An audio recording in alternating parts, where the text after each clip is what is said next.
Përshëndetje të dashur miq, ja ku po vi me lajmin më të fundit. Për herë të parë në Instagramin e saj pas daljes nga shtëpia ka reaguar Egli Tako. Ajo në mënyrë shumë të dhimbshme shkruan se thot nuk e di se çfarë kam, nuk e di se si jam, ndjej një boshllëk shumë të madh brenda.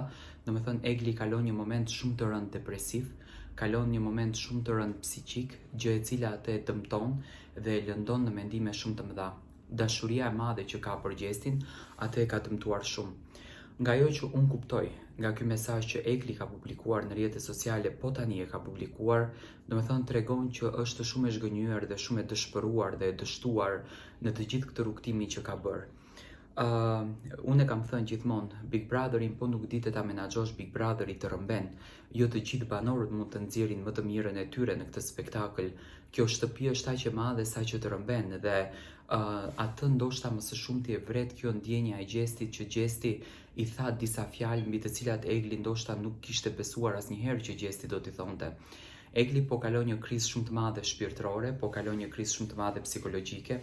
Unë uroj që me zemër Egli ta kalon këtë gjë, uroj me zemër që Egli të shërohet nga ky ankth i madh që Egli ka filluar të krijon në shpirtin e saj dhe shpresoj që të merr veten dhe të kupton që bota nuk është vetëm Gjesti, por bota është shumë e bukur dhe në botë ka gjëra shumë të bukura që ne mund të kalojmë. Ky fjalimi që ju shikoni është fjalimi që Egli ka publikuar në Instagramin e saj, ku po kalon shumë momente të vështirë dhe nuk ndihet fare mirë. Besoj që psikiatrët, doktorët tashmë do të merren me gjendjen e Eglit. Unë i uroj Eglit shumë të shkuara, le të mos e vras mendjen fare, nuk ka njeri që e paragjykon. Të gjithë tek Egli njohën vajzën më të mirë, njohën vajzën më të dashur.